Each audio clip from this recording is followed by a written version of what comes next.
Hello everyone. In today's video I bring you a transformative story full of emotion. Let's meet Zephyrus Whitlock, an electrician from rural Texas who went through a near-death experience that completely changed his life. He met Christ on the other side and discovered a shocking truth. Our actions have a much greater meaning than we realize. What he saw will make you question everything you believe about life, love, and destiny.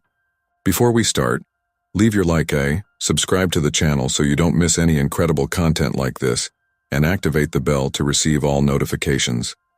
Now, prepare yourself for a spiritual journey that will stir your heart and open your mind to new possibilities. Let's do it. My name is Zephyrus Whitlock, but everyone around here calls me Zeph. I was born and raised in Rosewood, a quiet little town in rural Texas. It's one of those places where everyone knows everyone, you know?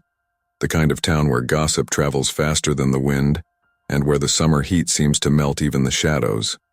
I have always been a simple man, of few words and a lot of action. I have worked as an electrician for more years than I care to count. Here in Rosewood, being an electrician isn't just a job, it's almost a calling. We are the ones who keep the lights on, the appliances working, and in a way, the life of the city flowing. Before what happened, I was the kind of guy who lived with my feet firmly on the ground. Religion, spirituality, these things never made much sense to me. I believed in what I could see, touch, and fix with my own hands. My faith was in the science of electricity, the logic of circuits, and the satisfaction of a job well done. My mother, Molly, was always the opposite of me in that way. A woman of unshakable faith, she always told me to listen to my body and trust in something bigger than ourselves. I listened with respect, but deep down, I thought it was just the superstition of a woman worried about her son. I never imagined that a normal day at work could completely change my worldview. But that's exactly what happened on that hot June afternoon. It was the day my life as I knew it came to an end. And paradoxically, that was when it truly began. What I'm going to tell you next may seem hard to believe. I know this because I would have doubted it myself if someone had told me something similar before. But I can assure you that every word is true, at least as true as my memory and experience allow. It's the story of how I, Zephyrus Whitlock, a simple electrician from Rosewood on Texas, had an encounter with something that goes far beyond our everyday understanding of life and death. It was a June afternoon like any other in Rosewood. The scorching Texas sun beat down on the land, and the air was so thick it felt like you could cut it with a knife. I had just finished a job at the Johnsons' farm, fixing a generator that had failed during a storm the night before. I was heading back to town in my old pickup truck, sweaty and tired, but satisfied with the job done. That's when I started to feel strange. At first, I thought it was just the heat getting to me, you know? But I quickly realized it was something more. My vision started to get blurry, as if I was looking through fogged glass. My heart was beating so fast it felt like it was going to jump out of my chest. My hands, normally steady and precise, shook on the steering wheel. It was as if I had lost control of my own body. I remembered my mother's words, "Zeph, always listen to your body." At that moment, my body was screaming that something was very wrong. With shaking hands, I managed to grab my cell phone and call her. "Mom," I said, my voice barely coming out. "There's something wrong with me. I don't feel well." She didn't hesitate for a second. "Zeph, honey, go straight to the hospital. Don't stop. Don't wait. I'll meet you there." Those words probably saved my life. If I had decided to go home, lie down for a while, wait it out, well, maybe I wouldn't be here to tell this story. The ride to the hospital was a blur. I don't know how I managed to get there without crashing the car.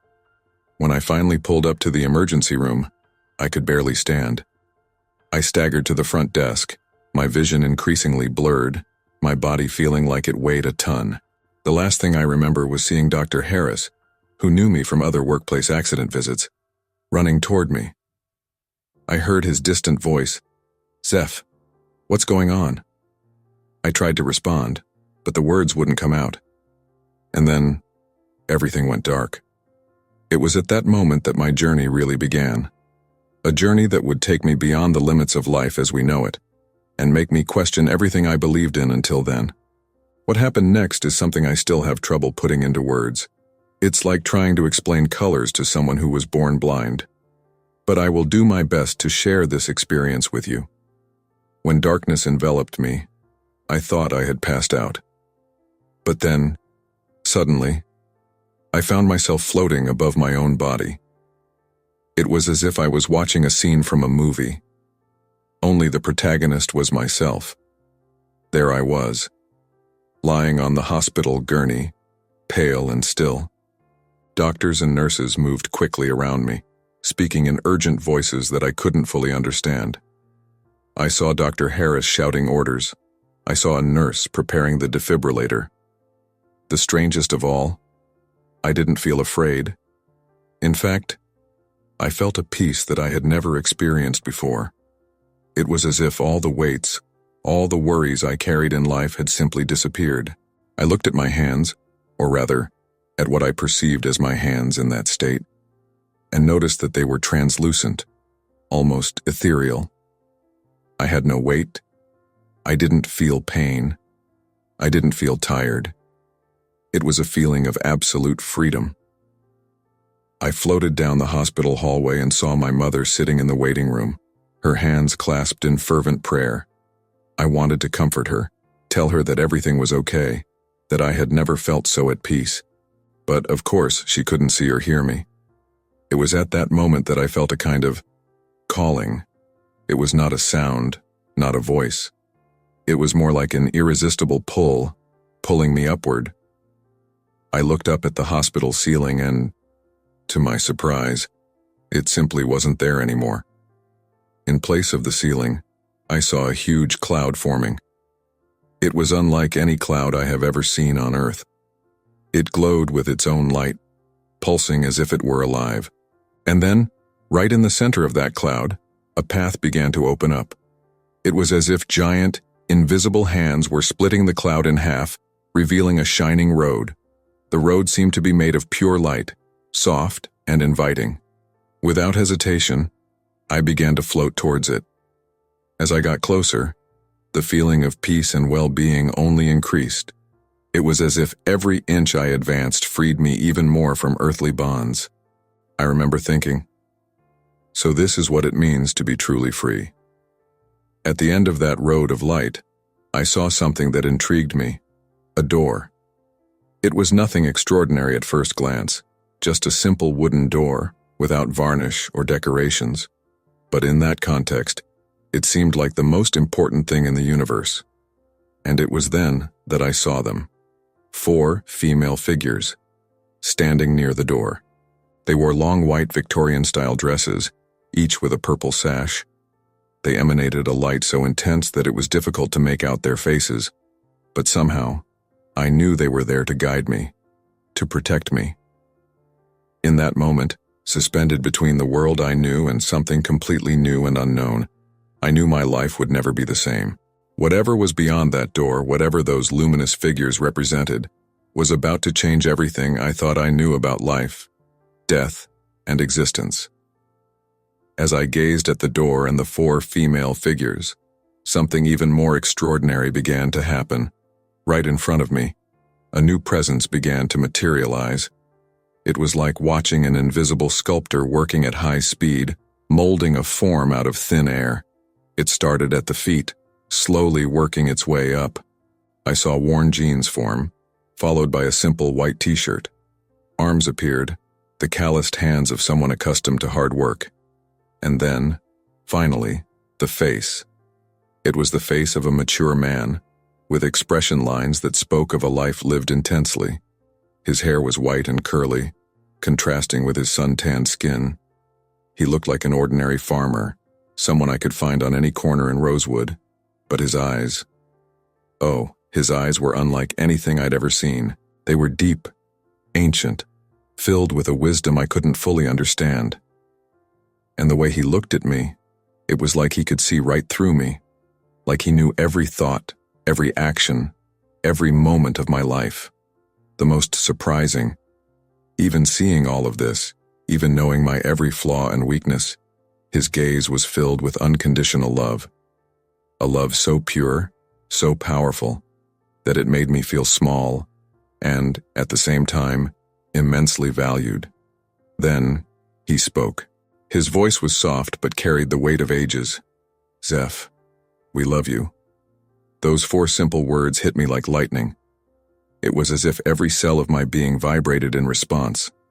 In that instant, I knew, without a shadow of a doubt, who he was. I didn't need introductions. I didn't need explanations. It was Christ. He took a step towards me, and, before I could react, he wrapped me in a hug. It wasn't an ordinary hug. It was like being enveloped by the very essence of love, compassion, understanding. I felt safe, accepted, completely at peace. And then, he did something I will never forget. Gently, Christ kissed my cheek, a gesture so simple, so human, but loaded with cosmic meaning. In that kiss, I felt all the love in the universe flowing through me. It was as if all the barriers I had built up throughout my life, skepticism, pragmatism, fear, simply dissolved. For the first time, I felt truly connected to something bigger, something that went beyond my limited understanding. At that moment, I understood what my mother had always tried to tell me. I understood why people seek faith, why they cling to spirituality. It wasn't about rules or rituals. It was about that connection, that unconditional love that transcends everything we know. There, in the arms of Christ, I was no longer just Zeph, the Rosewood electrician. I was a part of something much bigger, a small but important piece in a cosmic puzzle that I was barely beginning to glimpse. And as I lay there, enveloped in that divine embrace, I knew that my life, in some way, had just begun. Still wrapped in that transcendental embrace, I felt Christ move away slightly. His eyes met mine, and in them I saw a universe of understanding and love. Then, without saying a word, he extended his hand towards me. The moment his fingers touched my forehead, it was as if a movie began to unfold before my eyes.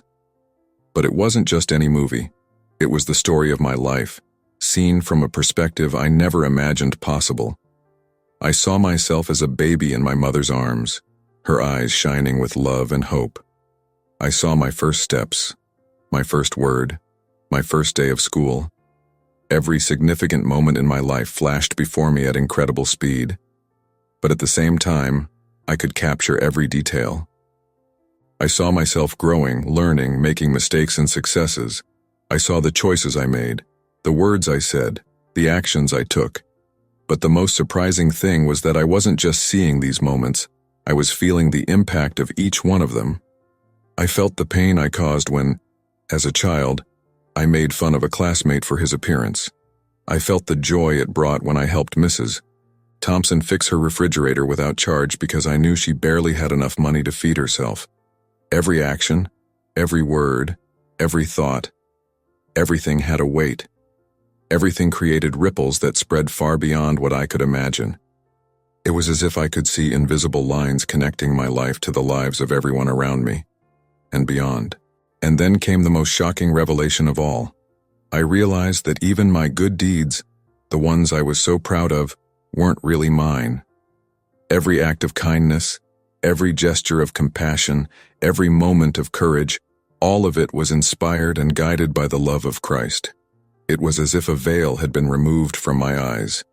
I, who always considered myself a good and honest man, found myself naked in the face of the truth. There was no merit in my actions. Everything good I had ever done was just a reflection of this greater love that I now experienced in its fullness. This revelation could have been crushing, even humiliating. But, strangely, it wasn't. Instead of feeling diminished, I felt part of something much bigger. It was as if every good deed, every moment of kindness, was a thread in a cosmic fabric of love and compassion.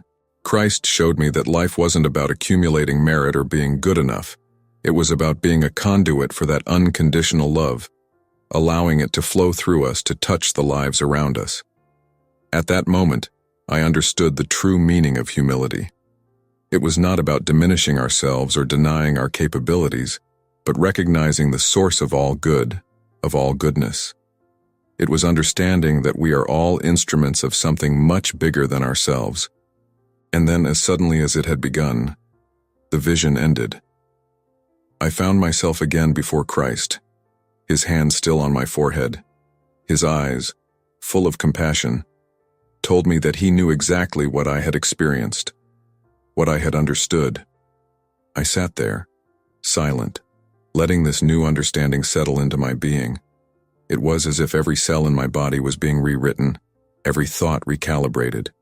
I was still Zeph, the electrician from Rosewood, but at the same time, it was something completely new. Christ smiled, a smile that seemed to contain all the wisdom of the universe. And then, without saying a word, he made a gesture with his hand. Immediately, I felt myself being pulled back, as if an invisible force was dragging me. The last thing I saw before everything went dark again was the face of Christ, his eyes full of love and promise. And then, in the blink of an eye, I was back. Opening my eyes was like emerging from a deep dive. The hospital light seemed strangely dull compared to the brightness I had just experienced. The sounds of the machines, the doctors' voices, everything seemed distant and a little unreal. The first thing I saw was my mother, Molly's face. His eyes were red and swollen from crying, but a smile of relief lit up his face. She held my hand tightly, as if she feared I might disappear if she let go. "Zeph, my son," she whispered, her voice cracking with emotion. "You came back to us." I wanted to tell her that yes, I was back, but that I had also gone places she couldn't even imagine. I wanted to tell him about the love I had experienced, about the truths I had discovered, but my throat was dry, and words seemed inadequate to describe what I had experienced. "Doctor," Harris appeared at my side, checking the monitors and asking questions I could barely process. "You gave us quite a scare, Zeffie," he said, his voice mixing relief and professional concern. "You had a severe allergic reaction to the antibiotics.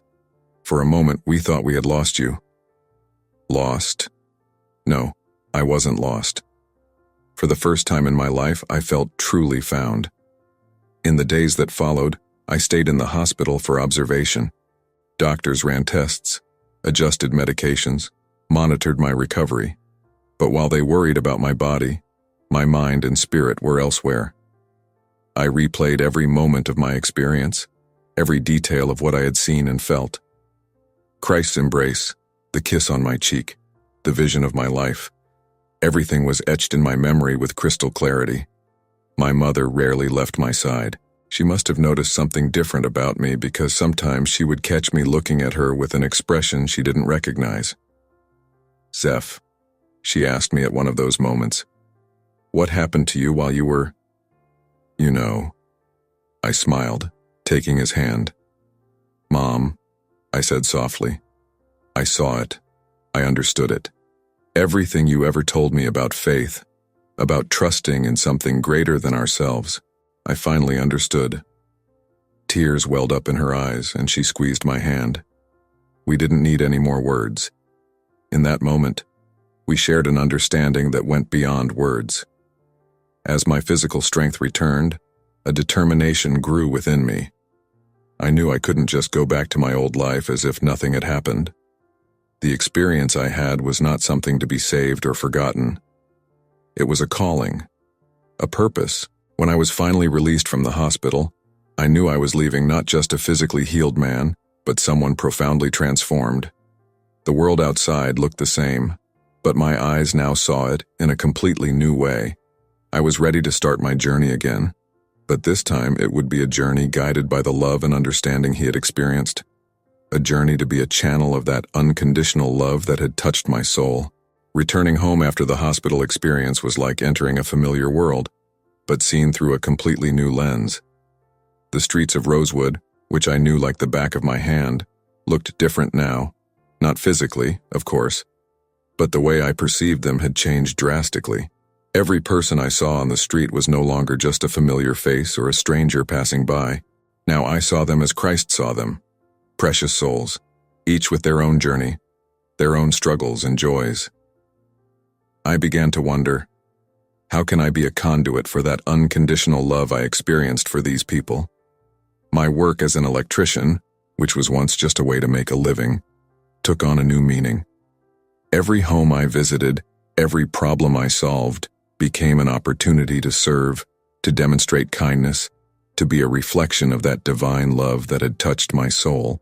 I remember one day, shortly after returning to work, when I was called to fix the wiring in the home of Mrs. Johnson, an elderly widow who lived alone. Before, I would have done the job quickly and left. But that day, something made me stop and really look at her. I saw the loneliness in their eyes, the silent struggle of someone who has lost their life partner. When I finished work, instead of just leaving, I sat with her for a while. I listened to their stories, laughed at their jokes, shared some of my own experience. When I left there hours later, I saw tears in Mrs. Johnson's eyes. "Thanks, Zeph," she said, "not just for fixing my electricity, but for brightening my day." In that moment, I felt that unconditional love flowing through me, touching another life. I realized that this was what my new journey was all about. Not grand gestures or heroic actions, but small acts of kindness, of being truly there for others. My relationship with my mother also changed. We had always been close, but now there was a new dimension to our relationship. We spent hours talking about faith, about the meaning of life, about the love of God. She looked at me with a mixture of joy and amazement, as if she were seeing the son she always knew I could be. But not everything was easy. There were moments when the intensity of my experience seemed to diminish, when the worries of everyday life threatened to dim the light I had seen. In those moments, I remembered the touch of Christ, the love I had felt, and that gave me strength to continue.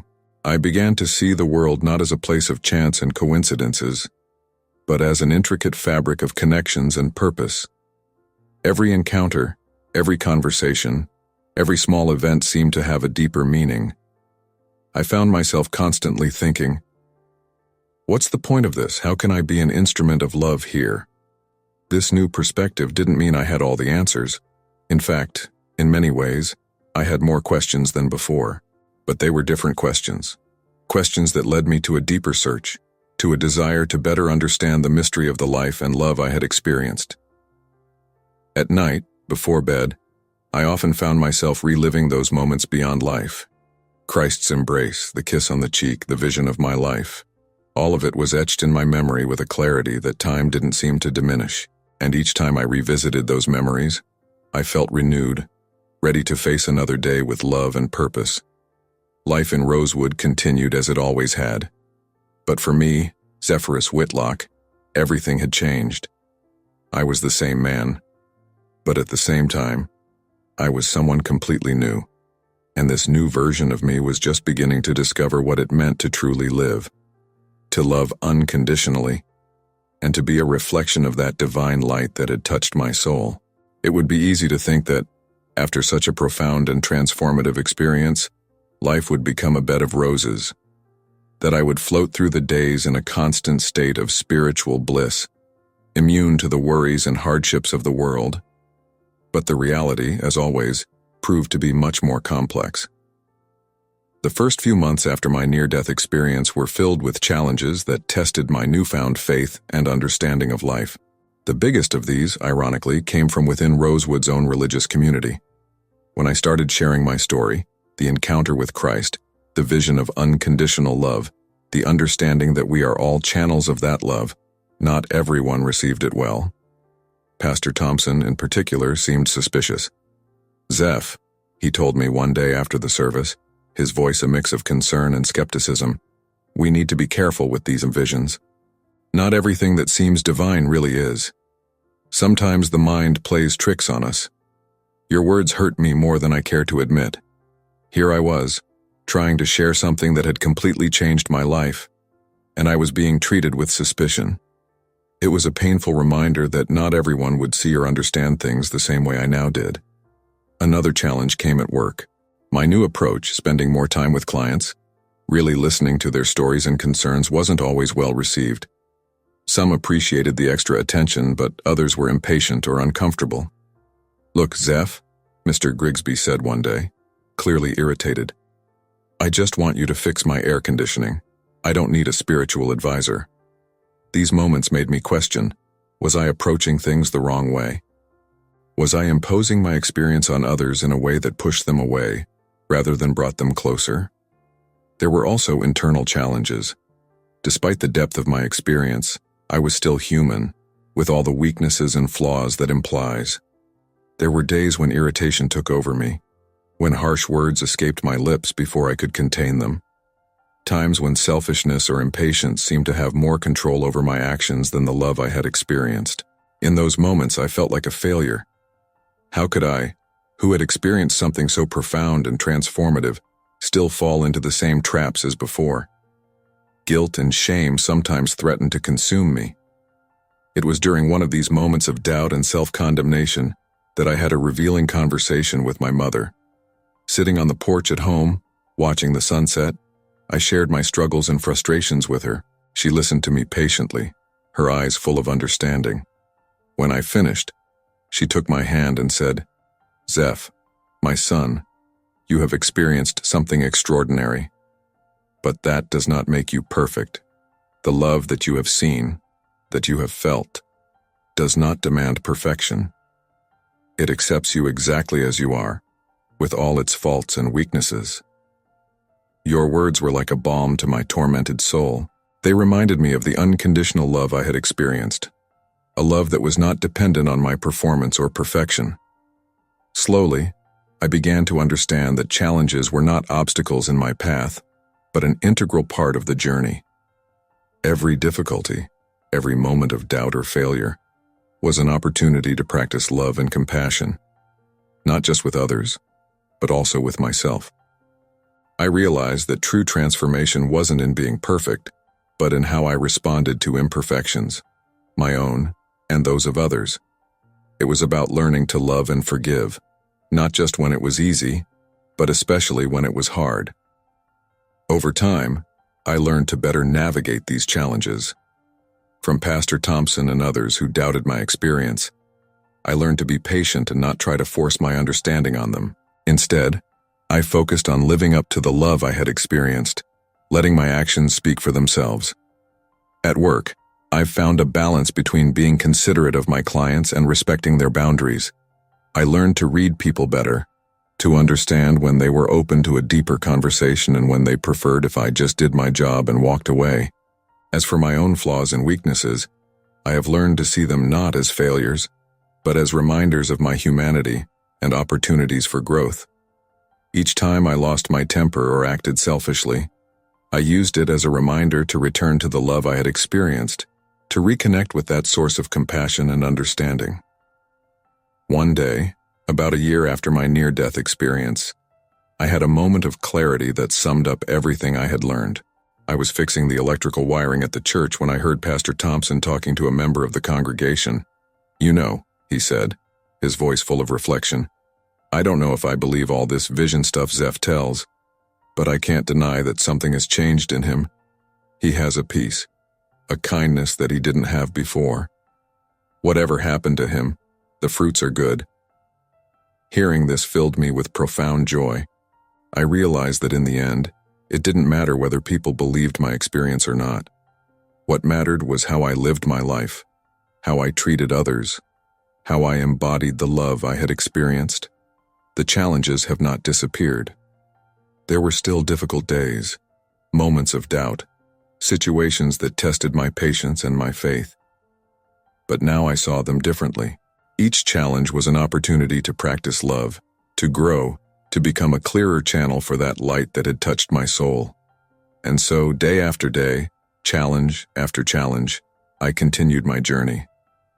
Not as a perfect man or a saint, but as someone who had glimpsed something beyond this life and was determined to bring some of that love and light to the world around him, one day at a time. As the months turned into years, I began to realize that the transformation that had begun that June afternoon was not a one-time event, but an ongoing process.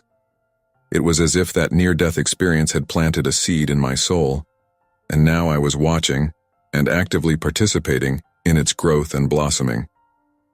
One of the most significant changes was in my relationship with the Rosewood community. Little by little, people started to see me differently. He was no longer just Zeph the electrician, but someone they could turn to when they needed a listening ear or a word of comfort. I remember one day I was called to fix the lighting in Mr. Johnson's store. As he worked, I noticed that he seemed worried, distracted. Instead of ignoring it, as I would have done in the past, I asked if everything was okay. It was as if a dam had broken. Mr. Johnson, a normally reserved man, began talking about his financial problems, his fear of losing the store that had been in the family for generations. I stopped what I was doing and simply listened. I had no magical solutions to offer, but I was able to share some of the peace and love I had experienced. By the end of the conversation, Mr. Johnson had tears in his eyes. "You know, Zeph," he said, "I always thought you were a little crazy after that hospital experience of yours. But now I understand. You really saw something beyond, didn't you?" Moments like this have become more and more frequent. People started coming to me not only to fix their electrical problems, but also to share their struggles, their doubts, their joys.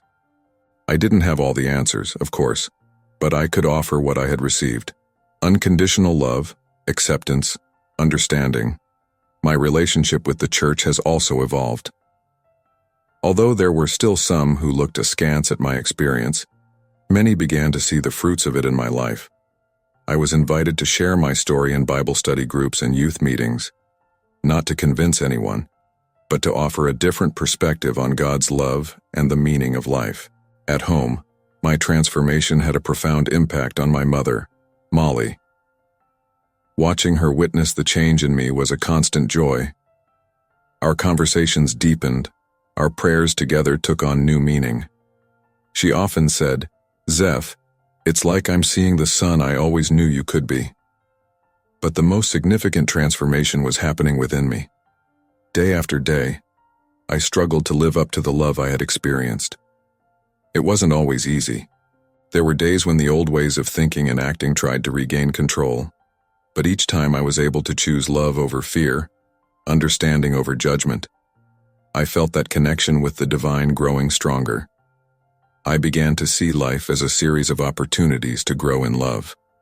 Every interaction, every challenge, every moment of joy or sadness was a chance to practice what I had learned, to become a clearer channel for that unconditional love. One of the most profound lessons I learned during this process of ongoing transformation was about the nature of forgiveness. Not just forgiveness of others, but self-forgiveness. I realized that to truly be a conduit for the love I had experienced, I needed to first learn to forgive myself for my flaws and imperfections. This became especially clear one day when I made a serious mistake at work. My fault in the electrical installation of a house almost caused a fire. Fortunately, no one was hurt, but it was a big scare. I was devastated, consumed by guilt and shame. It was in that moment of darkness that I felt that divine touch again. Not as dramatically as my near-death experience, but as a gentle whisper in my heart. A reminder of the unconditional love I had experienced, a love that didn't depend on my perfection or performance. I then realized that the real challenge was not to be perfect, but to accept my imperfection with grace and love.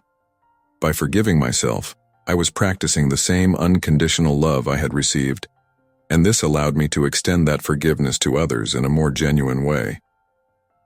This ongoing transformation was not a linear path. There were ups and downs, moments of crystal clarity, and periods of doubt and confusion. But through it all, that beyond life experience remained like an anchor, a constant reminder of the love that had touched my soul and that I was now learning to live and share each day. And so, day after day, interaction after interaction, I continued my journey of transformation, not as someone who had already arrived at their destination, but as a grateful and humble traveler, always looking for ways to bring a little more of that divine love to the world around me. Sitting here, on the porch of my Rosewood home, watching the sunset paint the sky with shades of orange and pink, I can't help but reflect on the incredible journey that has been my life since that June afternoon so many years ago. The near-death experience I had that day in the hospital was, without a doubt, the most transformative event of my life. But what really mattered, I realized, was not just the event itself, but how it shaped each day that followed. I remember how I was before, a practical, skeptical man, focused mainly on making a living and doing my job.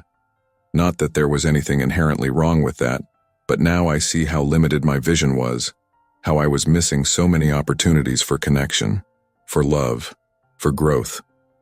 The experience of being embraced by Christ, of feeling that unconditional love, changed everything.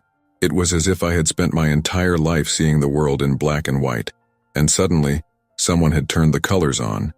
Every person I encounter now, every situation I face, is seen through this new lens of love and understanding. Not that it was easy. There were, and still are, moments of doubt, days when the worries of the world seemed to dim that light I saw. But even in these difficult moments, the memory of that experience remains like a beacon, guiding me back to the path of love. One of the deepest lessons I've learned is that love is not just a feeling, but a choice. A choice we make every day, every moment. Choosing love when it's easy, when everything is going well, isn't difficult. The real test comes when we face challenges, when we deal with difficult people, when our own failures and weaknesses threaten to overwhelm us. I learned that being a channel of this divine love does not mean being perfect. In fact, it is in our imperfections, in our struggles, that we have the greatest opportunities to demonstrate and experience this love. Every time I choose to forgive instead of holding a grudge, every time I offer understanding instead of judgment, every time I pick myself up after a fall, I am living that love. My relationship with the Rosewood community has also evolved in ways I never could have imagined. I see now how every person, from Pastor Thompson to Mr. Grigsby, from Mrs. Johnson to my dear mother Molly, is part of this intricate tapestry of connections and purpose. Every interaction is an opportunity to share a little of that love I experienced. Sometimes people ask me if I'm afraid of death after what I've experienced. The truth is that death has lost much of its power over me. Not that I want to die. I love life and all the opportunities it offers to grow and love. But I know now that death is not the end. It is a transition, a passage to something beyond our current understanding. What really matters, I realized, is not what happens after death, but how we live each moment we have here. Every day is an opportunity to bring a little of heaven to earth, to be a reflection of that divine love that I had the privilege of experiencing. Looking back at the man I was before that experience, I feel a mixture of tenderness and gratitude. Tenderness for that Zeph who didn't know what he was missing, and gratitude for the journey that brought me here, and looking forward to the days yet to come. I feel full of hope and purpose. I know there will be more challenges, more moments of doubt, more opportunities for growth. But I also know that that love I experienced will always be with me, guiding me, sustaining me, transforming me. My near-death experience was not the end of one journey, but the beginning of another, a journey of love, of understanding, of connection to something greater than myself. And as long as I have breath, I will continue on this journey, seeking to be a channel of that divine love, one day at a time, one moment at a time. Because in the end, I realized, that's what life is all about. Not about accumulating wealth or achievements, not about being perfect or having all the answers, but to love deeply, unconditionally, with our entire being, of being a reflection, however imperfect it may be, of that divine love that touches and transforms everything it encounters. And so, as the sun sets on another day in Rosewood, I feel grateful, thankful for life, grateful for love, grateful for every opportunity to share a little of the light I saw on that June afternoon so many years ago. Because now I know that every day, every moment, is a new chance to live that love, to be that love, and there is nothing more precious than that. If you like this beautiful spiritual testimony, leave a like, comment on your impressions, subscribe to the channel, and don't forget to activate the notification bell to watch each new video and help us spread this message to a greater number of people. Until next time.